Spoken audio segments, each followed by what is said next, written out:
O que tem de filho do diabo mercenário atrás de púlpito hoje engravatado, de Bíblia na mão, pregando, falando Jesus, Jesus, o que tem hoje é impressionante. Parece que Pedro estava assistindo uma televisão. Impressionante, inigualável essa revelação. Amém. Lucas 17, 28 diz: da mesma forma ocorreu nos dias de Ló. O povo dedicava-se a comer e beber, comprar e vender, plantar e construir. Todavia, no dia em que Ló abandonou Sodoma, choveu fogo e enxofre do céu e destruiu a todos. E acontecerá exatamente assim no dia em que o Filho do Homem for revelado. Portanto, naquele dia, quem estiver sobre a laje, não desça para recolher os bens que estiverem dentro da casa. Semelhantemente, quem estiver no campo, não deve retornar por motivo algum. Lembrai-vos da esposa de Ló.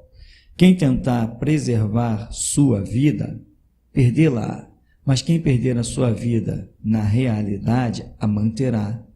Eu vos asseguro que naquela noite, 2 pessoas estarão numa cama, uma será levada e a outra deixada. 2 mulheres estarão no campo, uma será tirada e a outra deixada. 2 trabalhadores estarão no campo, um será tomado e o outro deixado.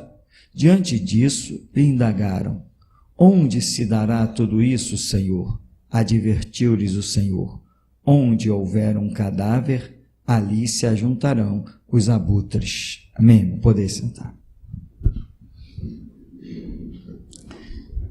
Irmãos, o fracasso,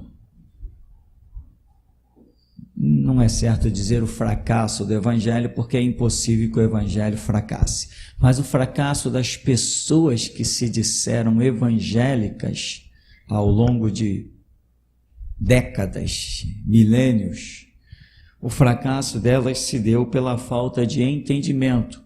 Como a Bíblia diz, o meu povo está sendo destruído porque lhe falta conhecimento. Eu fico imaginando as coisas que nós pregamos aqui nesse ministério, as últimas coisas que Deus tem nos revelado, coisas que Deus já vinha falando ao íntimo, mas de repente começa a falar de uma forma tão ampla.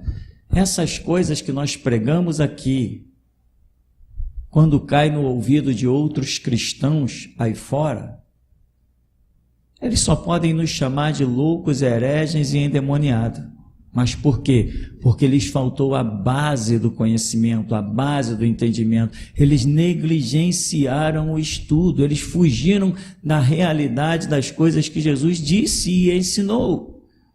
Jesus falou: examinai as Escrituras.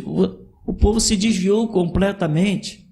É a campanha, é a corrente. Inclusive, os filhos do diabo da Universal foram flagrados várias vezes. Flagrados, não que eles estivessem tentando se esconder, porque falaram na televisão e no rádio. Eu ouvi o Clodomir, eu ouvi o Romualdo, esses servos de Satanás, falando claramente: esse negócio de ler Bíblia é besteira, você tem que sacrificar. Nós lemos a Bíblia para você e te dizemos o que você tem que fazer. Ler Bíblia para você é besteira, você apenas sacrifica. Lógico, né? Lâmpada para os nossos pés e luz para o nosso caminho é a palavra de Deus. Se não temos ela, o que acontece? Qualquer menino joga um laço no pescoço de Sansão e o arrasta, ele está cego. Amém? Mas lança põe um lacinho no pescoço de Sansão com ele enxergando. Você tem que enxergar. Enxergar como? Com a iluminação da Escritura, que é lâmpada para os teus pés e luz para o teu caminho. Devora a Bíblia, meu irmão. Devora a Bíblia. Porque se você devorar a Bíblia, eu me desvio até feliz da vida, que eu sei que você não vai se desviar. Se você devorar a Bíblia. Mas tem que comer Bíblia. Tem que partir para lá. Se não partir, fica complicado, muito complicado, fica impossível. Então hoje nós pregamos coisas que Deus nos trouxe em cima de bases que nós fomos pesquisando, buscando, Irmãos aqui devoraram livros e mais livros de história. Nós reunimos muitos livros sobre os mártires. Deus moveu isso em nosso meio e não foi à toa. Muita gente negligenciou. Hoje, às vezes, eu fico meio decepcionado. A gente pergunta algumas coisas. Quem ainda não ouviu a última trombeta? Ainda tem algumas mãozinhas que levantam. Aí você imagina que a pessoa vai procurar ouvir, está lá na internet, bota lá a última trombeta, pronto, você vai ouvir. Não, passa uma semana, um mês, quem não ouviu a última trombeta? Aí aquela mesma pessoa levanta a mão, então não há interesse, não vai sobreviver. Se eu perguntei aqui, quem não ouviu a última trombeta, estou usando isso como exemplo, é porque ela é importante de ser ouvida. É uma revelação poderosa. Eu ouvi a última trombeta umas 30 vezes, porque a minha intenção era pegar alguma coisa, né? Pegar no bom sentido, que eu pudesse dizer assim, não, isso não é de Deus. Eu ouvi umas 30 vezes aquele negócio. Ouvia um tempo, passava uma semana ouvindo, foi mais de 30 vezes, muito mais. Passava uma semana ouvindo, parava, orava, voltava a ouvir, parava, orava, voltava a ouvir, e cada vez que eu ouvia, eu só podia detectar que verdadeiramente Deus falou poderosamente. Então, se interessa, se aprofunda. A igreja que fica para trás e deixa de ser igreja, porque agora, olha só o que Deus nos revelou, que agora nós estamos em uma outra dispensação, e ela não é a dispensação da graça. Imagina essa gente caída, sem estudo, sem conhecimento, que está por aí, ouvindo isso. E os caras estão dizendo que não estão mais na dispensação da graça, tão maluco. Eu estou maluco, mas eu quero saber quem é o primeiro que tem filho para colocar em cima do altar para apostar. Eu estou maluco, mas ninguém quer apostar nada contra o maluco. Algumas pessoas, irmão, eu ouvi aquilo, principalmente quando tínhamos a rádio. Irmão, eu ouvi aquilo. Irmão, você acha que isso está certo? Irmão, certo não é o que eu penso ou deixo de pensar. Certo é o que Jesus manda fazer. Se ele diz, vai lá e mata os amalequitas, está certo, quem mandou foi ele. Extermina, é para exterminar, quem mandou foi ele. O que ele fala é sempre o certo. Amém, irmão? Mas, irmão, isso não é muito radicalismo? Irmão, Deus mandou. Mas será que Deus mandou? Ah, será que Deus mandou? Então, para você, Deus não mandou. Não. Você quer apostar a sua vida contra a minha? Não, irmão, não é bem assim, não. Então, dá licença, sai do caminho. Amém, meu irmão? Porque se eu digo assim, eu aposto a minha vida contra a Dulcila Malafaia, canalha, contra o Mike Murdock, outro canalha, satanista vagabundo, contra Tel Osborne, outro canalha, satanista vagabundo, contra Benny Hinn, outro canalha, satanista vagabundo. Eu aposto a minha vida, é só eles aparecerem na minha frente. A Genotruque, o Cowboy, o Valdomiro, Redir Macedo, é só aparecer na minha frente. Eu aceito qualquer desafio de vida ou de morte.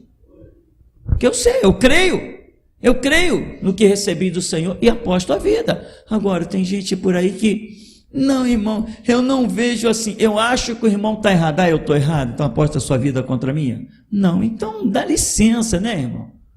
Dá licença, você diz que os outros estão errados, mas você não tem disposição para apostar a sua vida naquilo que você diz estar certo, então sai do caminho, essa raça de pseudos espirituais que ficaram para trás.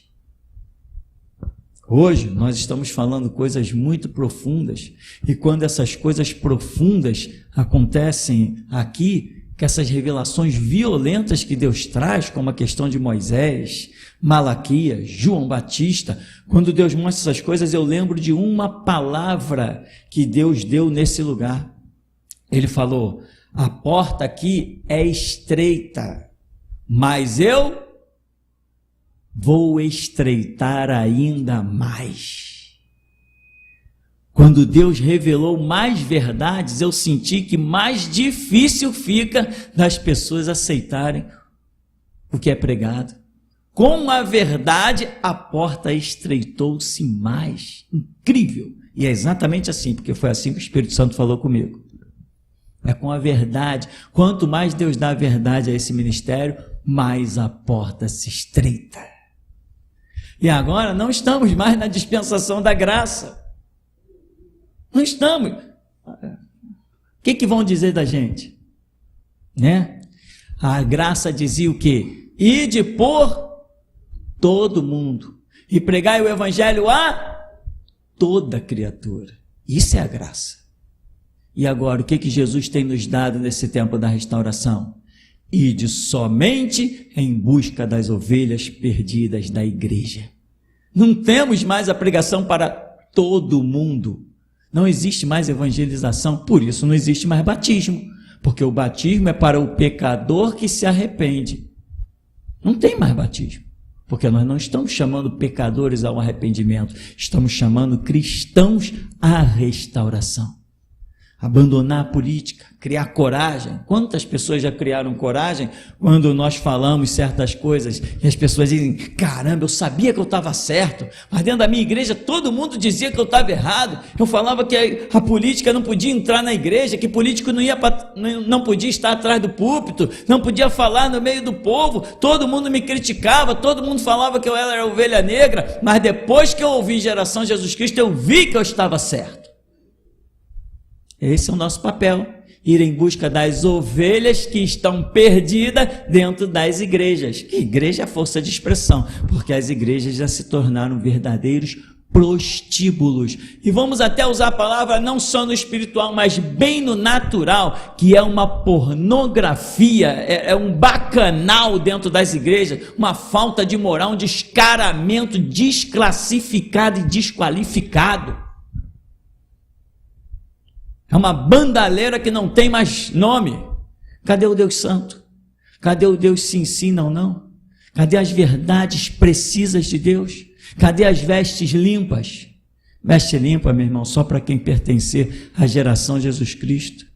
E pertencer à geração Jesus Cristo não é sentar no banco da geração Jesus Cristo.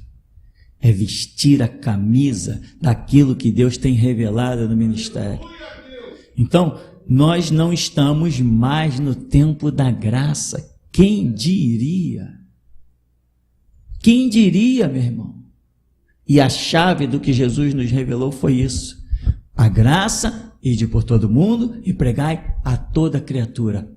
E ele não nos ordenou mais isso. Ele não quer que eu saia pregando para ímpio. Ele quer que a nossa mensagem chegue só aos crentes, porque ele vai restaurar, arrebatar e encerrar esse tempo, né? Que vai vir aí o reinado do anticristo, enfim, o que nós já temos estudado, e brevemente, aí a partir de 2070 no máximo, será implantado sobre a terra o milênio, e nós que conhecermos Bíblia, voltaremos no milênio, porque a palavra será ensinada a todos os povos, tribos, línguas e nações no milênio. Tem crente aí que você fala de milênio, ele mil o quê? Milho de quê? Bolo de milho?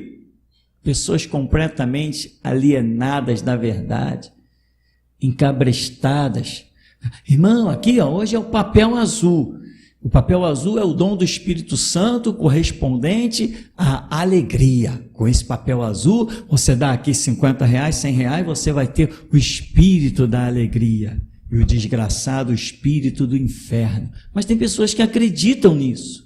Aquele maldito, desgraçado, desclassificado, desqualificado. Alguém me traz um dicionário, por favor? Aquele sacripanta sanguinolento, aquele tal de João Ribe Palharim. Todo mundo diz, João Ribe Palharim cresceu pra caramba. Meu amigo, o catolicismo ainda está liderando a nível de tamanho. E nem por isso Deus está lá. A Universal está aí, ampla, e nem por isso Deus está lá. Terreiros de macumba continuam a todo vapor. Você já ouviu falar num negócio chamado Vale do Amanhecer? Caramba, põe lá na internet, Vale do Amanhecer. Tu vai ficar impressionado como tem espírita. Multidões fazendo, inclusive, como é que chama? Vamos chamar de passeatas, né? caravanas, essas coisas que eles dão o nome. Então, tamanho não é documento. Tamanho não é documento, meu amigo. João Ribe Palharim cresceu como? Ninguém me contou, eu estava lá dentro da igreja e eu vi. Eu estava lá e eu vi. João Ribe Palharim cresceu com os envelopes coloridos dos dons do Espírito Santo. Todo dia da semana, ou na quarta, ou na segunda, ou na terça, criava-se uma cor dentro da igreja para iludir as pessoas. E era um envelope com um papel, com os dons do Espírito, com a bênção que tu ia alcançar, a bênção da casa própria, essa desgraça toda encabeçada por esses filhos do diabo, chamada Igreja Universal do Reino de Deus. E João Ribe cresceu assim. Em poucos tempos, eu estava lá, a igreja tinha 15 pessoas, igreja não, aquele antro de prostituição do João Ribe Palharim, a igreja chamada, como é que chama? Paz e Vida, Paz e Vida, que ironia do destino deixar os caras colocar um título desse, Paz e Vida, e tinha 15 pessoas, com 6 meses ele estava com 1.500, de 15 pessoas, com 6 meses ele passou para 1.500, com o engano, com a mentira, com o espírito do diabo, com pactos com Satanás. As pessoas, pastor, falar de pacto com Satanás não é meio pesado? Meu amigo, você não faz pacto com o diabo quando você apenas diz assim, Satanás, aparece, eu quero fazer um pacto contigo, ou vai num terreiro. Não. Jesus disse para os judeus, vós tendes por pai o... Não disse nem que eles tinham pacto com o diabo, disse que o diabo era pai deles.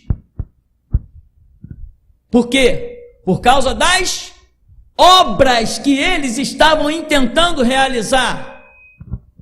Só por causa das obras. Então eu afirmo, Edir Macedo é satanista vagabundo, tem pacto com o diabo. Silas Malafaia tem pacto com o diabo. Porque se ele deixa um político ir para trás do púlpito, ele tem pacto com o diabo. Não precisa fazer pacto escrito, o diabo pegar a assinatura ou ir para um terreiro de macumba. São as tuas obras que dizem quem é o teu pai. Jesus falou para a multidão, credes em Deus, credes também em mim, crede ao menos pelas mesmas obras que eu realizo, que são as obras do Pai. Então, de acordo com o que tu realizas, é pelo fruto que se conhece a árvore. Quem é você, irmão? Mostre os frutos da sua vida e Deus saberá quem é você. Aquela mulher veio, pega em adultério, todo mundo apedreja, mata, esquarteja, atira a primeira pedra que não tem pecado. Mulher, cadê os teus acusadores? Ninguém te condenou? Não, Senhor, ninguém me condenou. Eu também não te condeno. Mas agora mostra os frutos, hein? Vai e... Amém, meu irmão? É pelos frutos que você vai ser conhecido. Maria Madalena, de quem Jesus expulsou 7 demônios. Ficou a fama, Maria Madalena, de quem Jesus expulsou 7 demônios, mas todo mundo dizia, mas os demônios nunca mais voltaram. Ela manteve o fruto da vida dela. Então as tuas obras, os frutos da tua vida, é que mostram quem você é. E evangelho, meu irmão, não é chamar ninguém para paz e amor. Isso é mentira. Jesus falou, deixo-vos a paz. A minha paz vos dou, e não vou lá dou como o mundo a dá. Hoje as igrejas evangélicas estão chamando as pessoas para terem a paz que o mundo dá. É a paz da prosperidade, do bom emprego, dos bens materiais. Né? O que Jesus negou quando o diabo diz assim, olha os reinos do mundo e a sua glória, eu dou isso tudo para quem eu quiser, porque a mim foi entregue. Jesus falou, não quero nada disso, ao Senhor teu Deus adorarás e só a Ele servirás. Jesus rejeitou as riquezas do mundo. Tem pessoas entrando nas igrejas para conquistarem as riquezas do mundo. Por quê? Porque lideranças servem ao diabo, estão engodando as pessoas e atraindo as pessoas exatamente com o mesmo motivo que o diabo tentou persuadir e desviar o próprio Cristo, Filho de Deus. As riquezas do mundo, a glória do mundo. Dá para você imaginar os milionários dessa terra entrando no reino dos céus? Bill Gates, imagina Bill Gates parando para ouvir você chegando perto dele, enquanto cruzou com Bill Gates num shopping, vamos dizer assim, vamos falar do impossível, você cruzou com Bill Gates no shopping, aí você vai lá, Bill Gates, eu quero falar contigo. Aí, o que você quer, jovem? Você vai dizer, quero te falar de Jesus. Ele fala, não tenho tempo. É o que ele vai te dizer. Por quê? Porque o diabo o cercou com as riquezas do mundo, ele não consegue olhar para mais nada. Paulo adverte, Timóteo, diga aos ricos da igreja, que não ponham a sua confiança na incerteza das riquezas. Riquezas são incertas, mas depende do ponto de vista de cada um. Repara aqui, irmão, esse texto lá no verso 35 diz, 2 mulheres estarão no campo, uma será tirada, a outra deixada. 2 trabalhadores estarão em campo, será tomado e o outro deixado. Enfim, o contexto de trabalho.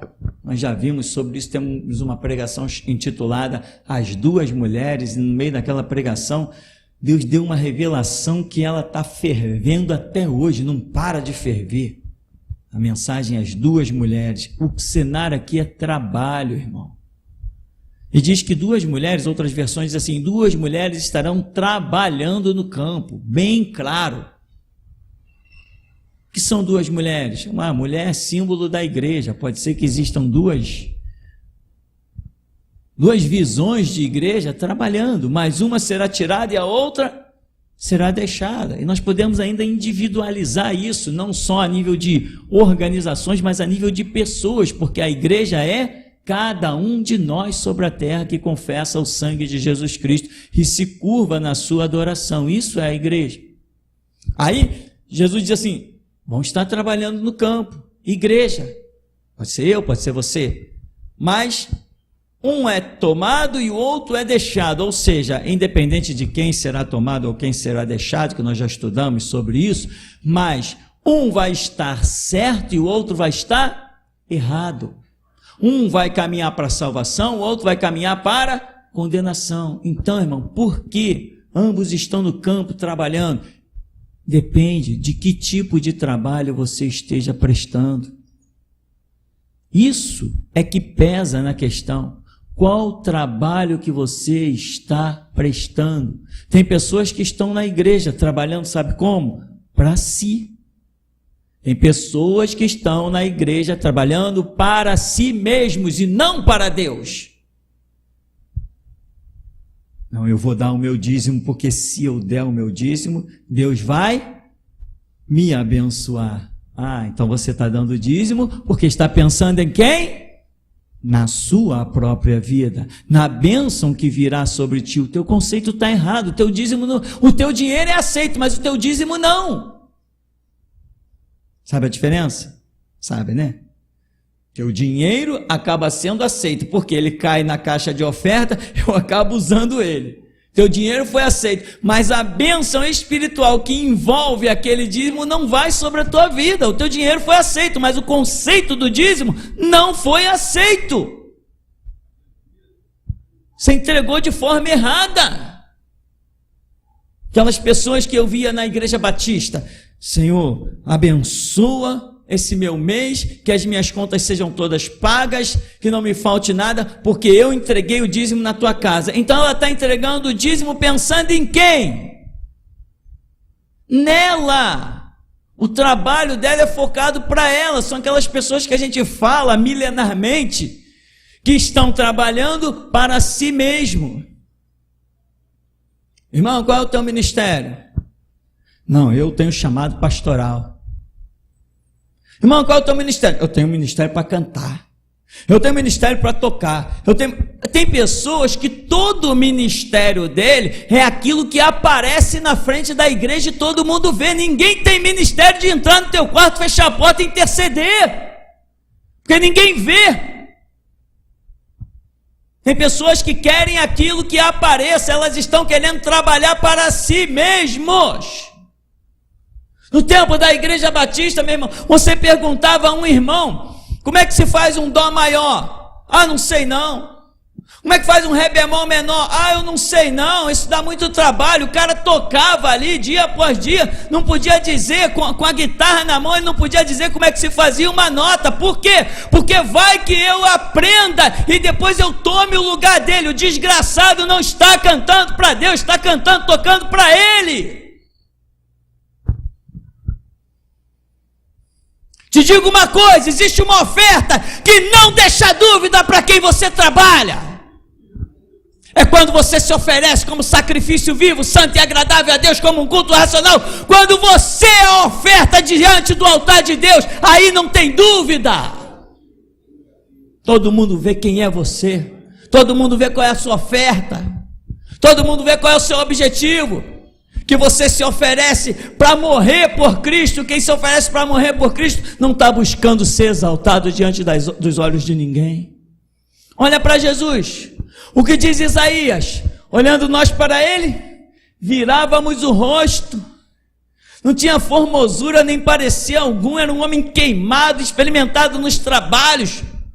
Homem de dores. Que cena é essa horrível?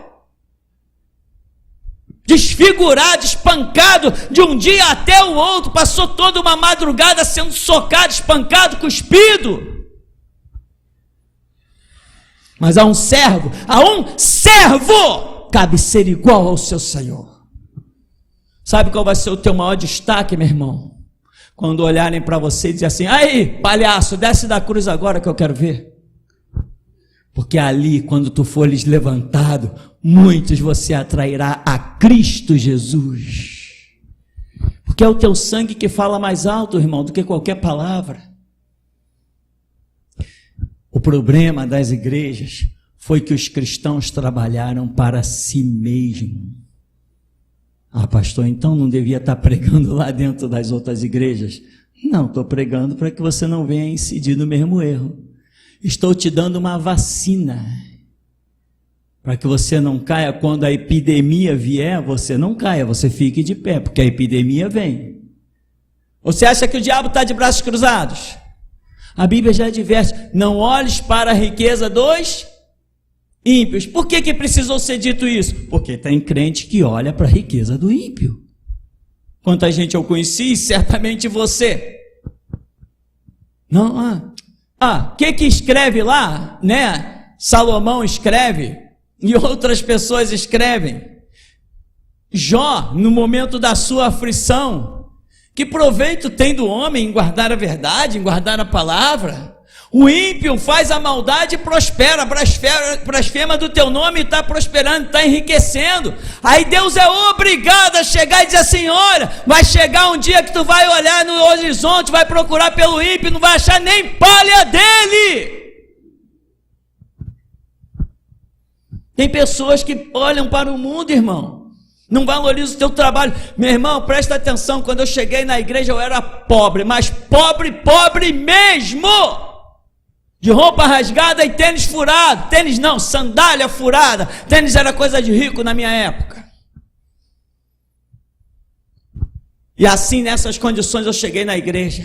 E quando se pensava em realização da obra, eu nunca, há um Deus vivo, cujos olhos são como chama de fogo, que julga todas as coisas, e ao culpado não tem por inocente. É perante esse Deus que eu me encontro hoje, e peço que Ele julgue cada palavra minha.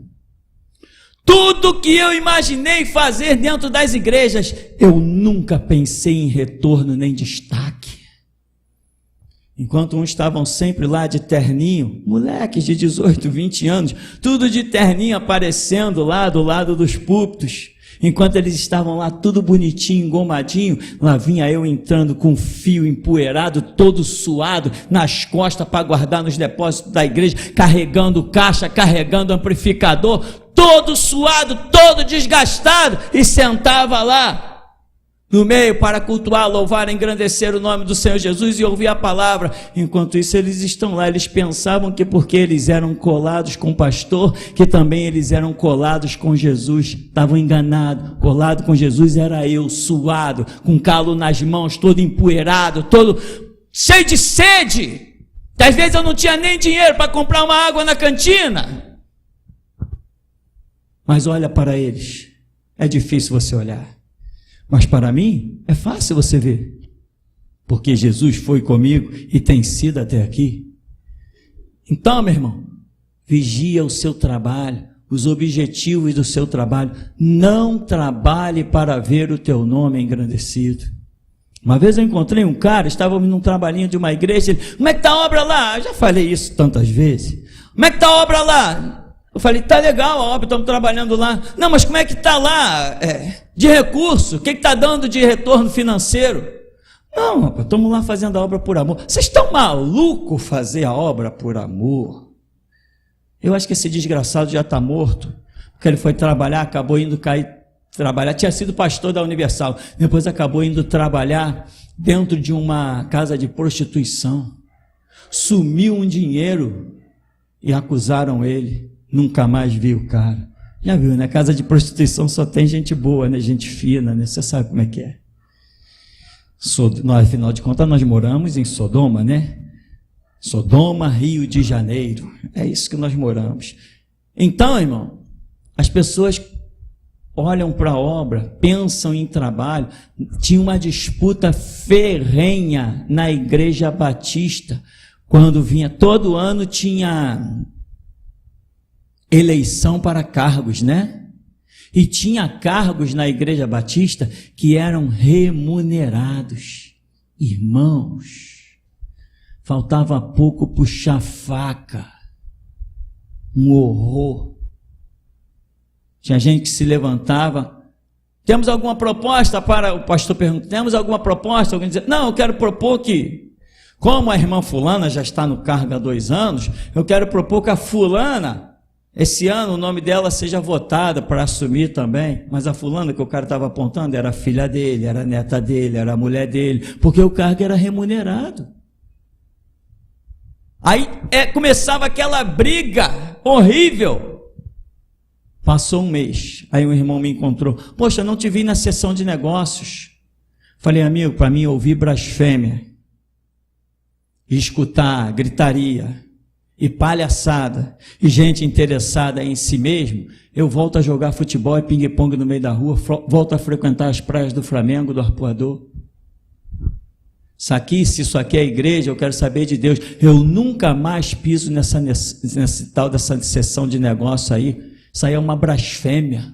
As pessoas nem se dão conta, nem se respeitam a Deus, que estão numa reunião dentro do templo e julgam que Deus está ali no meio deles com esse bando de interesse unilateral, essa guerra renhida, nojenta. Eu nunca mais piso nesse negócio.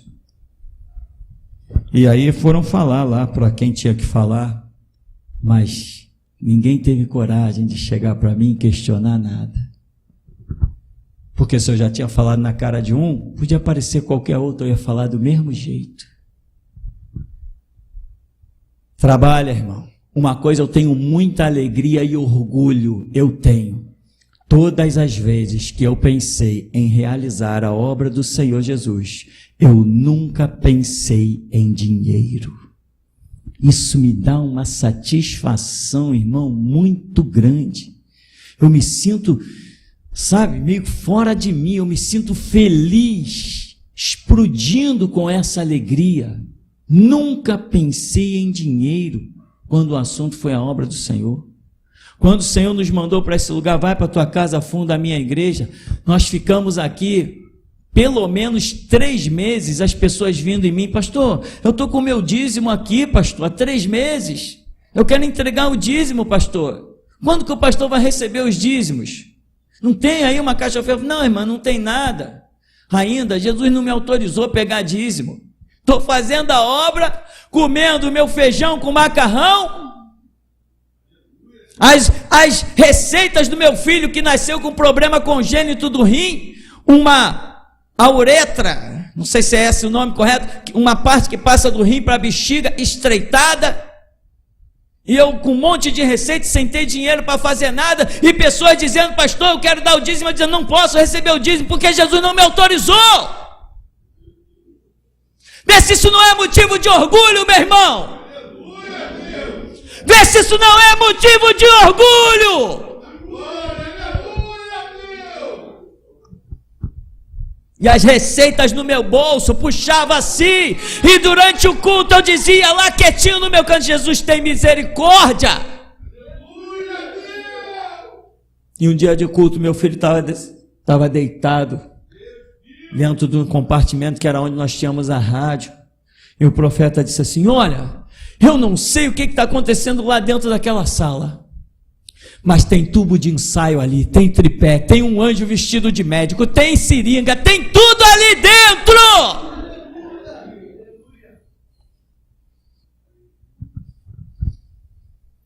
3 meses as pessoas me apertando, pastor, eu estou com dízimo em casa, quando que o pastor vai me autorizar? Teve uma irmã que ela foi ousada, ela falou assim, pastor, não é possível, você quer que eu entregue o meu dízimo em outra igreja? E eu fui orar, Jesus, o que eu faço? Deixai o povo trazer os seus dízimos.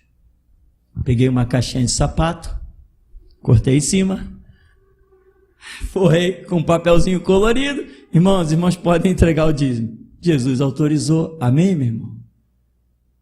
Não faça a obra pensando em você, meu irmão.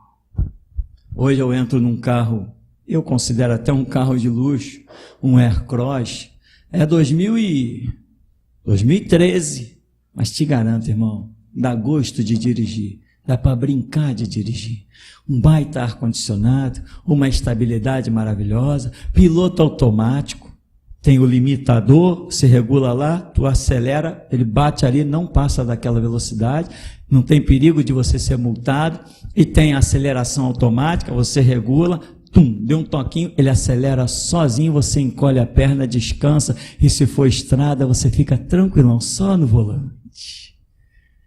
Nunca pedi bens materiais, nunca pedi casa, nunca projetei, vamos na igreja, e que isso vai me dar de retorno financeiro. Nunca pensei em retorno financeiro nesta obra. Nunca! É por isso que muita gente tem falado desse ministério e tem morrido com câncer na garganta. Tem morrido mesmo. Só eu lembro de 4 que falaram desse ministério. Poderia ter morrido de qualquer jeito, mas morreu com câncer na garganta, me suplicando para ir lá. E eu falei, encomenda o caixão.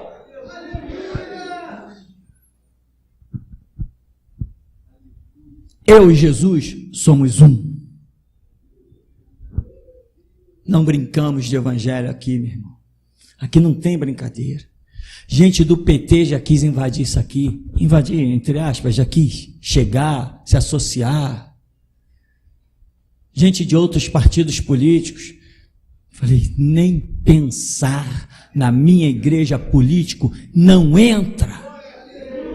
Só se for para sentar no banco e ser chicoteado, ouvir a palavra, passar dessa linha aí da frente para cá, meu irmão, só se for por cima do meu cadáver. Eu odeio político. Não tem uma raça pior sobre o planeta Terra que a raça de político. Não sei para que essa raça nasce. Tinha que ser abortado dentro de um prostíbulo.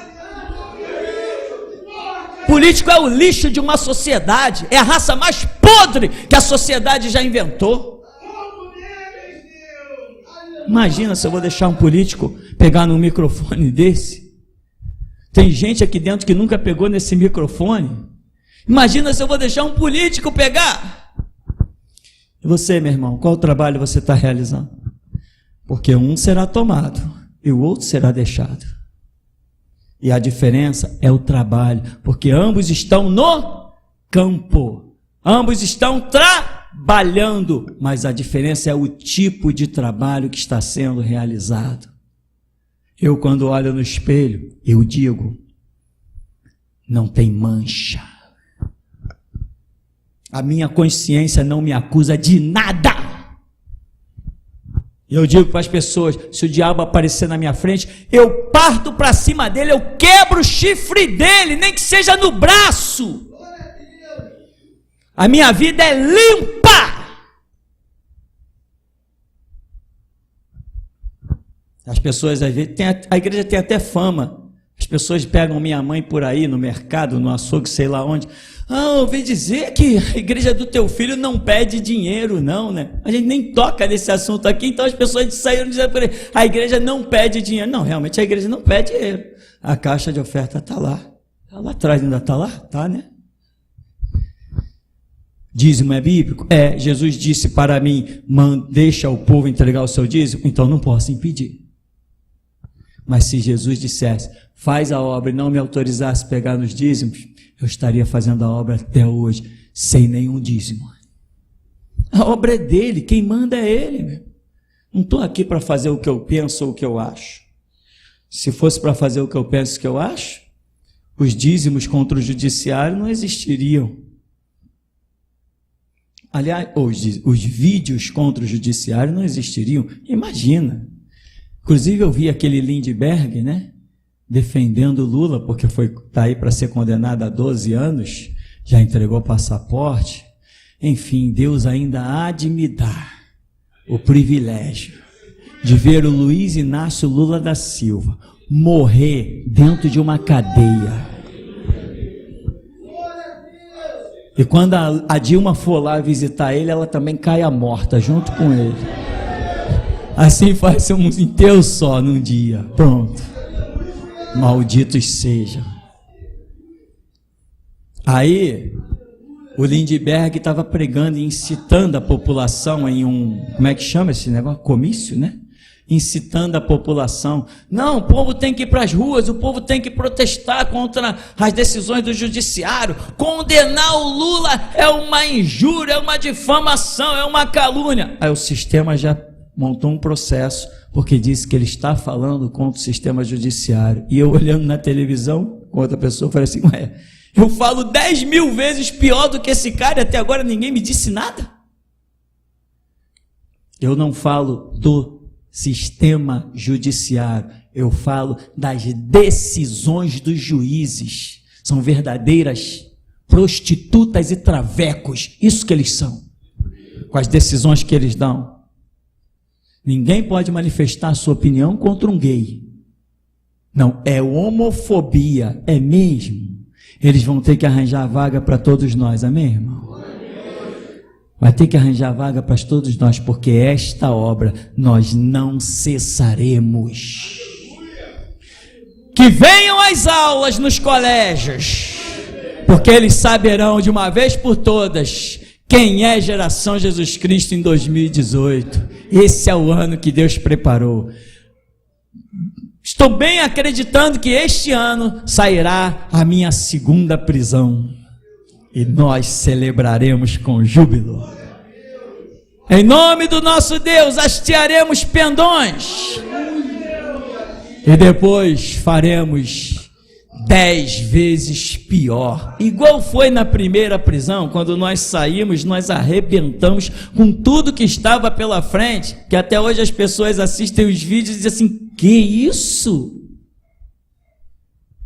Todo mundo cala a boca para delegado, para delegada, para juiz. Eu estou mandando eles, para lá de Bagdá. Dizem, vem me prender de novo, vem, manda me matar.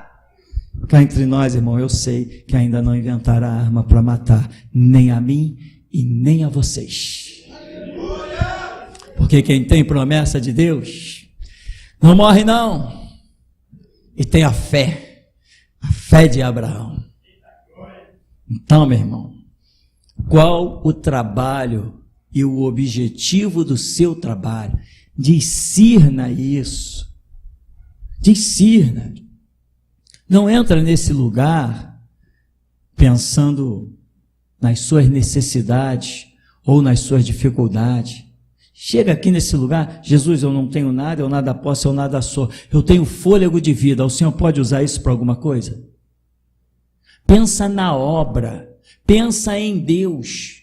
Porque um dia alguém pensando em si disse, poxa, eu vou ter uma bela colheita, mas meus celeiros são pequenos, derruba os celeiros, constrói bem maiores.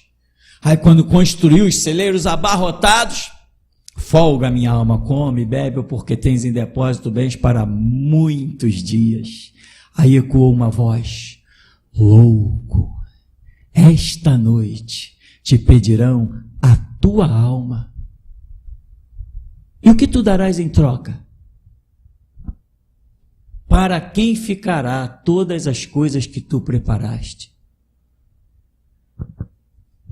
Tu pode não ter nada, meu irmão, mas Jesus pode usar as suas mãos, o seu fôlego de vida, os seus olhos, os seus ouvidos, e tem mais, mesmo tu não tendo nada, sendo um vaso de barro vazio, Ele tem azeite suficiente para te preencher. É Ele que vai te capacitar, mas você tem que desejar, você tem que querer. Eu já falei, eu era o covarde. Eu dizia, Jesus, eu sei que eu sou covarde. Eu sei que eu não tenho disposição para nada, mas eu sei que tu podes me fazer falar até aquilo que eu não sei. Faz de mim um instrumento para a tua glória, Senhor. E chegou uma hora que eu já dizia assim, Senhor, usa-me ou morrerei. E surgiu na época uma música que dizia exatamente isso. Usa-me ou morrerei, teu eu sou, todo teu eu sou. Ó Senhor, envia-me a mim, usa-me ou morrerei. Irmão, eu cantava isso 24 horas, isso falava no profundo da minha alma, porque era o que eu queria, e eu dizia, Senhor, usa-me, senão eu vou morrer, eu não vou suportar viver sem ser um instrumento teu, usa-me. E um dia, eu estava pregando na Praça Sans Pena, estava pregando dentro dos trens, dentro dos ônibus, estava pregando aqui na Central do Brasil, nas plataformas de trens. E eu pude ver que para que Jesus opere na nossa vida, basta em nós um querer sincero. Se há em nós um querer sincero, grandes coisas fará o Senhor por nós. Vigia aí o seu trabalho, irmão, o que tu tens feito e quais os objetivos da obra que você intenta fazer. Porque até aqui nos tem ajudado, Senhor. A paz para a igreja. Pastor, quando o senhor estava louvando, eu tive uma visão, vi um vento desse lado aqui, muito forte mesmo, um vento muito impetuoso, e ele levava algumas pessoas aqui que estavam sentadas na igreja, ele levava junto, tá? Eu não conseguia identificar essas pessoas. E a todo momento aí no púlpito tinha um homem muito forte, um anjo muito forte aí por trás aí do Senhor, a todo momento. E eu tive uma outra visão também, era estendido aqui nos corredores da igreja, um tapete vermelho em cada corredor, e logo a seguir, uns homens, esses tipo com aquela roupa de Roma, aqueles soldados de Roma, em cima do cavalo, 5 homens, tá? Eles ficavam ali, e logo por trás deles tinham outros soldados, e aqueles 5 homens ficavam como se eles estivessem esperando uma ordem aqui do púlpito do Senhor para guerrear. Essa foi a visão que o Senhor me deu. Amém. No momento do louvor, primeiro louvor, pastor, eu falava dos males, né? Sobre a fé. Havia um grupo de anjos aqui, mas interessante que esses anjos, eles pareciam, é difícil de explicar, porque eles estavam invisíveis. Mesmo no espiritual, os anjos estavam invisíveis. Aí, durante o louvor, eles acendiam, ficavam luminosos. Uma coisa muito linda, parecia um sol, de tão brilhante que ficavam os anjos. O louvor nessa igreja aí é uma cadeira ministerial, mas é uma cadeira ministerial em expansão. É como se fosse uma estrada que não tem fim. Não tem fim. Há de crescer muito. Todas as pessoas que louvaram, a Dayana, Samuel, o menino lá, todas as pessoas que louvaram aí, são abençoadas grandemente durante o período de louvor. E esse ministério vai trazer cura na igreja durante o louvor. Cura. E além disso, pastor, é uma espada poderosa. Até Israel vai ouvir o louvor daqui, vai chegar para eles, mas como espada para eles. E o mundo também receberá as músicas daqui, os louvores, mas como espada. É isso. Amém. É aqui que falou Deus. Paz, irmãos. Louvado seja Deus. Amém. Mestre, no começo, assim que o senhor começou a oração, eu vi a igreja, mas era um grande barco. Esse barco, ele era branco e preto. E via o Senhor na frente desse barco. E eu vi esse barco no mar muito agitado, mestre, muito revolto mesmo, umas ondas absurdas, sabe? E quando o Senhor contemplava a frente, tinha como se fosse um grande abismo, mas nesse abismo era um abismo de águas. E eu via que algumas pessoas, ao enxergarem aquilo, saltavam desse barco. Impressionante. Só que quando o barco chegava no abismo que parecia que ele ia tombar, ele flutuava, ele não tombava. E quando olhava para trás, via as pessoas na água lá se batendo para voltar. Quando elas viam que o barco flutuava, elas ficavam espantadas, porém arrependidas, mas não tinha mais volta. Amém. Ainda no começo, mestre, eu vi o Senhor, eu vi essa roupa que o Senhor está desaparecer, e eu vi as pernas do Senhor, os braços, o abdômen definido, os braços fortes, as pernas, como se fosse aqueles homens fisiculturistas. E quando depois essa roupa voltou para o Senhor, mas eu olhava, eu não via esse volume, mas eu vi o Senhor assim por baixo dessas vestes muito forte, e Deus me fez olhar a igreja, eu vi alguns homens também da mesma condição. Amém.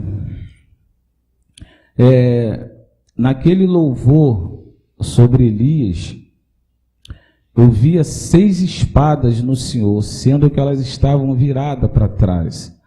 Na parte da cintura tinham duas assim debaixo das axilas e 2 espadas no ombro. Só que elas estavam viradas para trás do Senhor, como se protegesse essa parte das costas até o pescoço. Amém. Irmão André, eu vi algumas letras, irmão, entrar no teu cérebro. Somente isso. Amém. A irmã Noelma está aí? Irmã Noelma, eu via um portal à sua frente quando o Júnior louvava. E nesse portal, ele era escuro, irmão.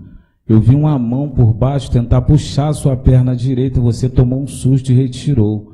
E aquele portal sumiu. Depois eu vi aparecer um outro portal na sua frente, como se fosse um arco-íris.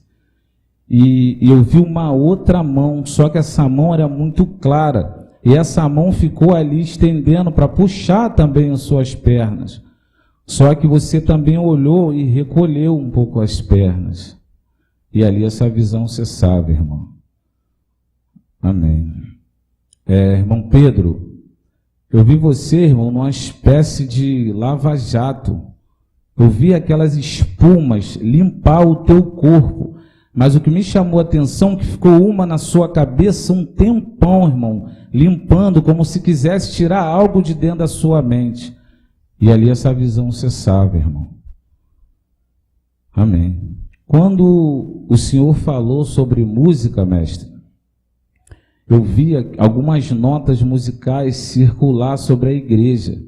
E essas notas eu vi quando envolveu a Carol, o irmão Juan, o irmão João, o irmão Alessandro, o irmão Clark, o irmão Michel e o irmão Mateus. E isso eu via durante o louvor da irmã Daiana. Enquanto a Daiana ficava louvando, eu via essas notas envolver esses irmãos, mestre. Amém. Quando o senhor falou de política, eu vi sair desse púlpito uma espada. Essa espada, ela foi em direção ao Marcos Feliciano e o feriu na garganta. E eu vi, mestre, que o sangue dele começava a jorrar, mas jorrava devagar, jorrava aos poucos. Mas essa espada o feriu. Louvado seja Deus. Agora, enquanto o irmão Samuel ele estava louvando no sax, eu tive uma visão com a irmã Daniela. Irmã Daniela, eu vi uma armadura ou um capacete ser colocado na sua cabeça, sendo que esse capacete tinha hastes de ferro. Ele descia até a sua coluna, pegava nos seus 2 braços, nas suas 2 pernas. E Deus me deu uma palavra. Assim diz o Senhor, quem te sustenta sou eu. Amém, mestre, até aqui. Amém. Bem no começo, eu vi o número 5 aqui, só que não estava só o número 5. Ele tinha um 0 antes do número, mas o 0 era bem pequeno e o 5 era muito grande. E daí eu recebi uma palavra do Senhor. Minhas ordens são claras. Decide tu que farás da tua vida. Amém. Eu vi durante os louvores espíritos de pessoas saírem. E eles saíam e subiam até o céu. Mas quando chegavam lá, eles não conseguiam entrar. Eles eram barrados. E ficavam perdidos. E aí a visão cessava. E isso significa mortes fora do projeto de Deus. Pessoas que terão mortes em vão, mesmo ouvindo a palavra, mesmo tendo uma direção, mas terão uma morte fora do projeto de Deus. E isso é uma palavra de alerta, diz o Senhor, essa noite, essa manhã. É uma palavra de alerta para a vida de cada um. Amém.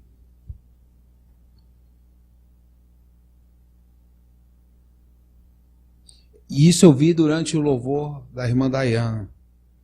Essa visão eu tive. Tive uma visão, eu vi sair daquele lado ali, uma grande prensa, uma prensa de jornal, e ela fabricava um jornal, e ele subia por aqui e terminava aqui. E você ia saindo o jornal. Ele subia e descia aqui. Amém. Quando o Senhor falou que Deus levantaria novos adoradores para louvar, eu tive uma visão. Eu vi um microfone e eu vi alguém cantando. E esse microfone, ele se transformava numa cruz. E a pessoa carregava essa cruz. Mas não carregava pelaquela parte de cima do T, da cruz, colocava no ombro. Não, carregava por baixo. Essa cruz vinha por baixo, ela se formava em cima. E nessa cruz tinha alguém crucificado. E a visão continuava, e eu vi outras pessoas receberem esse microfone, e quando eles pegavam o microfone, eles viravam o microfone e enterravam ele. Amém.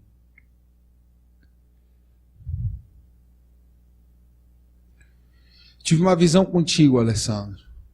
Eu te vi vestido com um uniforme de guerra, um uniforme daquela guerra, daqueles chapéus assim pontudos, daquela guerra ainda do tempo de mosquetões, e eu te vi dentro dessa guerra. E tu estavas lutando, mas tu não atiravas, tu estava meio assim indeciso enquanto todo mundo lutava. E de repente esse uniforme saiu de ti. Eu olhei e ele sumiu, esse uniforme de ti. Assim te diz o Senhor: tu lutasse as tuas guerras, mas eu tenho uma guerra para ti. Nunca mais lute as tuas guerras. A tua guerra está aqui, e eu serei contigo quando lutares a minha guerra. Amém. Eu tive uma visão agora no final. Eu vi um anjo, e ele tirava o coração de alguém. E ele segurava o coração assim na mão, e pegava uma adaga e furava. E esse coração ia escorrendo. E se acabava, esse coração sumia, ele virava só uma crosta de sangue, assim. E esse coração é de uma mulher. Amém. No momento que foi dirigida a palavra a Daniele, bem no início, quando o mestre dirigiu a ela a palavra, Daniele, eu via você com o microfone assim na mão, como se estivesse louvando, adorando a Deus, como se você estivesse cantando. E assim diz o Senhor: invista na sua vida. Eu vi muitas pessoas, eu vi muitos caixões sendo colocados aqui na frente. No momento que o mestre dizia que pessoas estavam morrendo de câncer na garganta, muitos caixões eram colocados aqui na frente. E era como assim fosse, não tem aqueles velório coletivo, era muito assim, como se fosse um grande velório. E assim diz o Senhor: muitos vão morrer por falar contra este lugar. E em seguida vi algumas pessoas aqui com a língua para fora, e aí o anjo vinha e cortava a sua língua. Eu tenho uma palavra de Deus para o Marcelinho. Assim diz o Senhor: ainda é tempo. E o anjo apontava: basta se orientar aqui.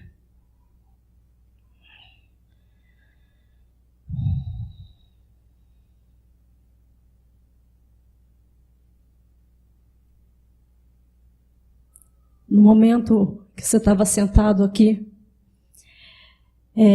via que você estava muito cansado. Aí via 2 anjos ao seu lado, enxugando o suor do seu rosto.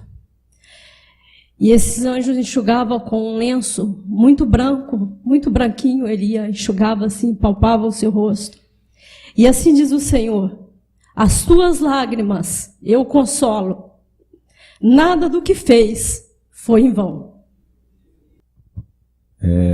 Enquanto o irmão Rômulo, ele estava falando daquela visão do coração, que viu um anjo espetando ele e ele sangrava, eu vi uma seta, mestre, sair desse coração e apontar para essa senhora que está do lado do irmão Cid.